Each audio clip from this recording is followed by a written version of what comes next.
Central government வந்து இந்த all pass திட்டத்தை ரத்து பண்ணிட்டாங்க நேற்று. ஆமாம். அது நீங்கள் எப்படி பார்க்குறீங்க, என்ன நினைக்கிறீங்க? கோவம் வரும். கோவம் வருதா? ஏன்? பாஸ் பண்ணி விட்டுட்டோம். ஃபெயில் பண்ணுறதுனால கோவம் வரும். கோவம் வரும் கன்ஃபார்ம். அது பாஸ் பண்ணணும்னு சொல்கிறியா? ஆமாம், பாஸ். ஃபஸ்ட்லேருந்து 6th ஸ்டாண்டர்ட் அதுதான் வந்து ஆக்சுவலி பேஸ்ன்னு நினைக்கிறேன். ஸோ அங்கே வந்துட்டு அப்போ ஆல் பாஸ் கொடுத்துட்டாங்கன்னா லைக் பேஸ்மெண்ட்டே வந்து வீக் ஆகிடும். ஸோ நம்ம ஏபிசிடி எப்படி நம்ம இப்போது பேசுகிறதுக்குலாம் அது யூஸ்ஃபுல்லாக இருக்கும், லைக் ஃப்ளூவெண்ட்டாக. ஸோ அது வந்து யூஸ்ஃபுல்லாக இருக்கும். அது கரெக்டு தான் ஆக்சுவலி. எல்லாருமே படிக்கணும், லைக் நல்லா படித்து இதுவானால் தான் உண்டு. சப்போர்ட் பண்ணல. அது ஏன் பண்ணலன்றத ஒரு வார்த்தை. ஏன்னா அவங்க இன்னும் அந்தளவுக்கு இன்னும் வளரல. அவங்க இன்னும் மெச்சூர் ஆகாமல் இருப்பாங்க. ஸோ அவங்களுக்கு வந்து நிறைய சின்ன பசங்க அவங்களுக்கு என்ன பண்ணுறதுன்னு தெரியாது. ஸோ அது அவங்களுக்கு அது வேணான்னு.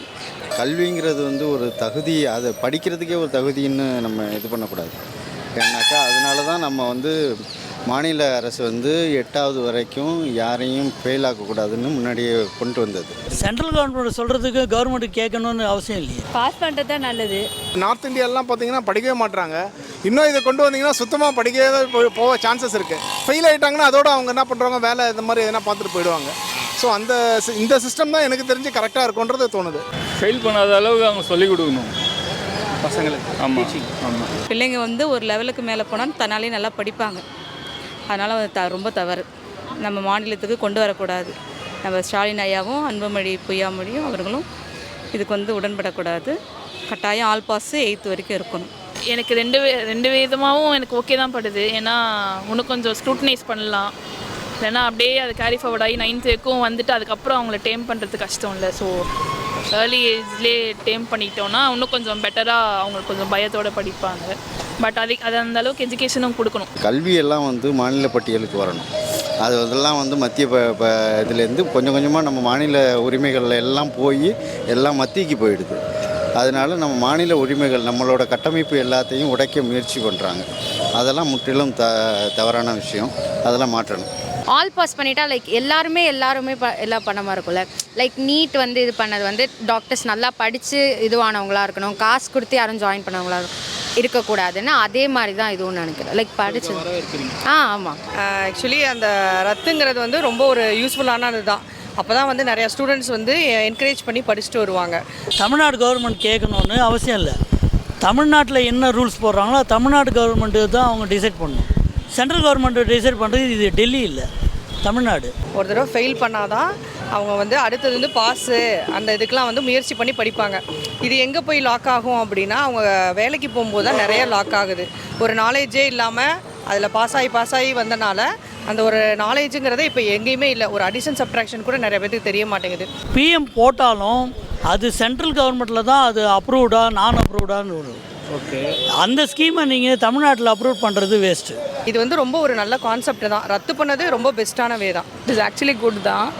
ஏன்னா இப்போ 5th ஸ்டாண்டர்ட் வரைக்கும் வந்து அப்படின்னு சில ஸ்கூல்ஸ்லாம் வந்து பார்த்திங்கன்னா இந்த ஜென்ரல் ப்ரொஃபிஷியன்சி அப்படின்ற ஒரு விஷயம் கான்செப்ட் இருக்குது. 6th above போகும்போது அவங்க டெஃபினட்டாக அவங்க ஏஜ் வைஸில் அவங்க ஒரு க்ரோத்துன்னு ஒன்று வருது. இந்த கான்செப்ட் அப்போலாம் அவங்களுக்கு தெரிய ஆரம்பிக்குது. சின்ன வயசு பசங்களாக இருக்கும் போது நம்ம சொல்லிக் கொடுக்கணும், எக்ஸாம் பாஸ் ஆகணும்னு ஒரு இருக்கிற இன்டென்ஷன் கொஞ்சம் வளரும் போது அவங்களுக்கு என்ன ஆகுதுன்னா நம்ம வந்து அம்மா நம்ம படிக்கலைனாலும் பாஸ் பண்ணிடுவாங்கன்ற விஷயம் எப்படியோ அந்த 6th பசங்களுக்கு தெரிய வருது. ஸோ அந்த 6thலேருந்து ஈவன் நல்லா படிக்கிற பசங்க கூட என்ன பண்ணுறாங்க, அதான் எப்படியோ பாஸ் பண்ணிட போகிறாங்களே, அப்புறம் எதுக்கு நான் இவ்வளோ கஷ்டப்பட்டு படிக்கணும், பாஸ் ஆனால் போதும்னு நினைக்கிறாங்க. ஸோ அந்த மாதிரி விஷயம் வந்து இந்த திட்டத்தை கொண்டு வந்ததுனால என்ன ஆகும்னா, ஐயோ இனிமேல் அந்த மாதிரியான இடத்துக்கு இல்லாமல் படிக்க வேண்டிய விஷயத்த கண்டிப்பாக படிக்கணும். அந்த படிப்புன்றது ரொம்ப ரொம்ப அத்தியாவசியம். அதை நிச்சயமாக பண்ணணும். அதனால் இது வெல்கமிங்காக தான் நான் பார்க்குறேன். சென்ட்ரல் கவர்மெண்ட்டோட ஸ்கீம் வேறு. அது அவங்களுடைய பீப்புள், அவங்களுடைய கலாச்சாரம், அவங்களுடைய படிப்பு எல்லாமே ஜென்ரேஷன் எல்லாமே வேறு.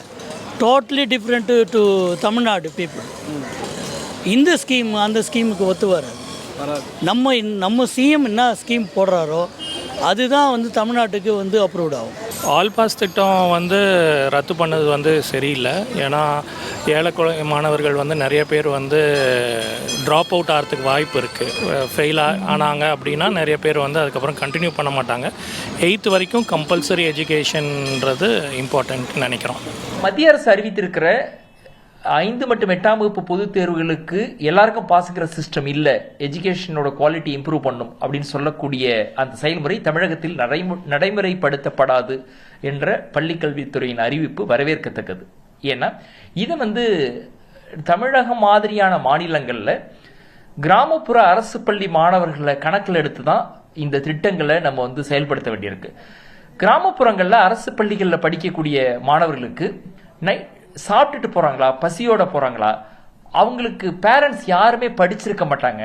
ஒரு சில பள்ளிகளில் ஒரு சில ஆசிரியர்கள் இல்லாத சூழல் இருக்கலாம். அடிப்படை எந்த வசதிகளும் இல்லாமல் பள்ளிக்கூடங்களுக்கு போயிட்டு வரக்கூடிய மாணவர்களை நீ எக்ஸாம் எழுதி 8th வரைக்கும் சின்ன குழந்தையா இருக்கும்போது எக்ஸாம் எழுதி நீ பாஸ் பண்ணாதான் பள்ளிக்கூடத்தை விட்டு வெளியில போக முடியும், பாஸ் பண்ணாதான் உனக்கு திறன் இருக்கு அப்படின்னு எக்ஸாம் மாதிரியான ப்ரெஷர்ஸ் அப்படிங்கிறது மன ரீதியான அழுத்தங்களை மாணவர்களுக்குள் உண்டு பண்ணும், குழந்தைகளுக்குள் உண்டு பண்ணும். ரெண்டாவது, ஒரு 6th 7th படிக்கக்கூடிய ஒரு பெண் குழந்தை ஒரு ஃபெயில் ஆயிடுச்சு, எக்ஸாம்ல 8th ஸ்டாண்டர்ட் படிக்கக்கூடிய பெண் குழந்தை ஃபெயில் ஆயிடுச்சுன்னா உனக்கு படிப்பு வரல நிப்பாட்டிடு அப்படின்னு இடைநிற்றல் அதிகமாவதற்கான வாய்ப்பை இந்த திட்டம் ஏற்படுத்தலாம்.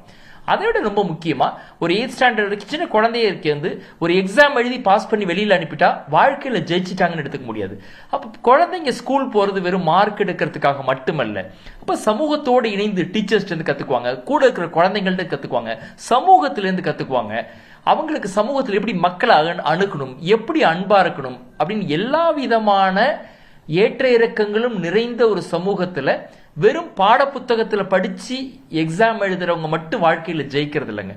வாழ்க்கையில் ஜெயிக்கிறது அப்படிங்கிறது ஒரு ஹோலிஸ்டிக் லைஃப்னு சொல்லுவாங்க இல்லையா, எல்லா விதத்திலையும் மாணவர்கள் திறன்பட்டவர்களாக வாழ்வின் சவால்களை எதிர்கொள்ளக்கூடியவர்களாக அப்படி வர மாணவர்கள் தான் வாழ்க்கையில ஜெயிக்கிறாங்க. அப்ப 8ஆம் வகுப்பு தேர்வுல வெற்றி பெற்றாதான் ஒரு மாணவர் வாழ்க்கையில வெற்றி பெற்றான்னு எடுத்துக்க முடியாது. அந்த வகையில 5 மற்றும் 8ஆம் வகுப்புக்கு, குறிப்பாக 8ஆம் வகுப்பு வரை அனைவருக்கும் தேர்ச்சி அப்படிங்கிற திட்டம் தொடரும் அப்படிங்கிற தமிழக அரசினுடைய அறிவிப்பு வரவேற்கக்கூடியது.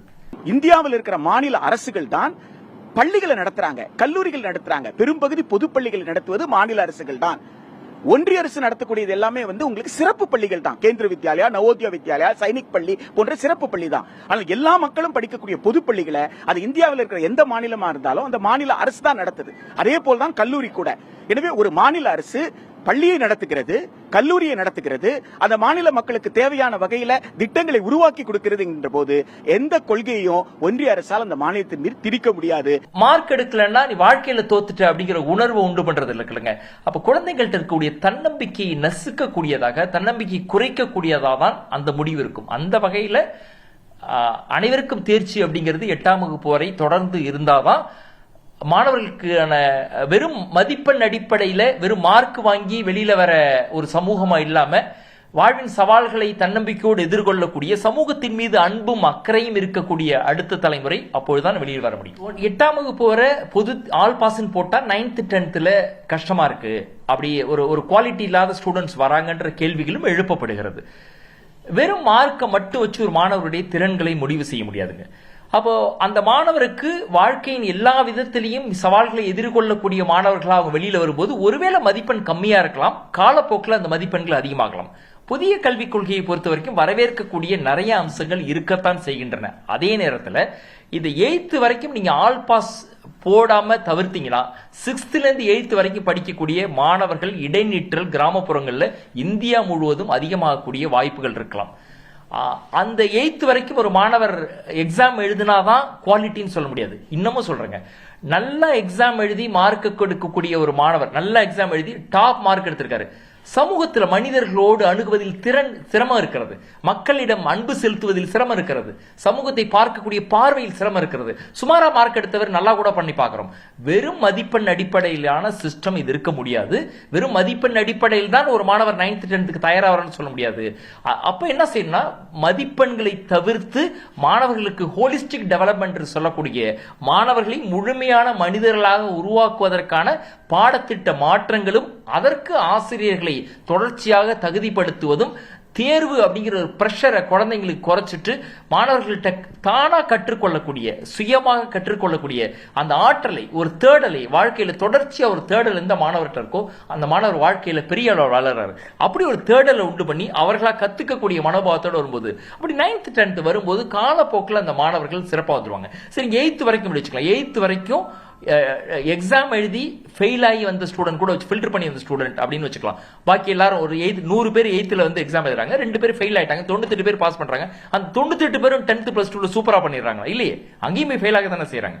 அப்ப இது வெறும் 8th எக்ஸாம் சார்ந்த விஷயம் அல்ல, குழந்தைகளுக்கான மனநலம் சார்ந்த விஷயம். குழந்தைகளுக்கு தேர்வு என்கிற அழுத்தத்தை கொடுக்காமல் அவர்களா தேடி கத்துக்கிட்டு படிக்கக்கூடிய ஒரு சூழலை ஏற்படுத்த வேண்டும். அதற்கு ஆசிரியர்களை போதுமான அளவுக்கு தயார்படுத்த வேண்டும், அவர்களுக்கு போதுமான பயிற்சிகளை வழங்க வேண்டும்.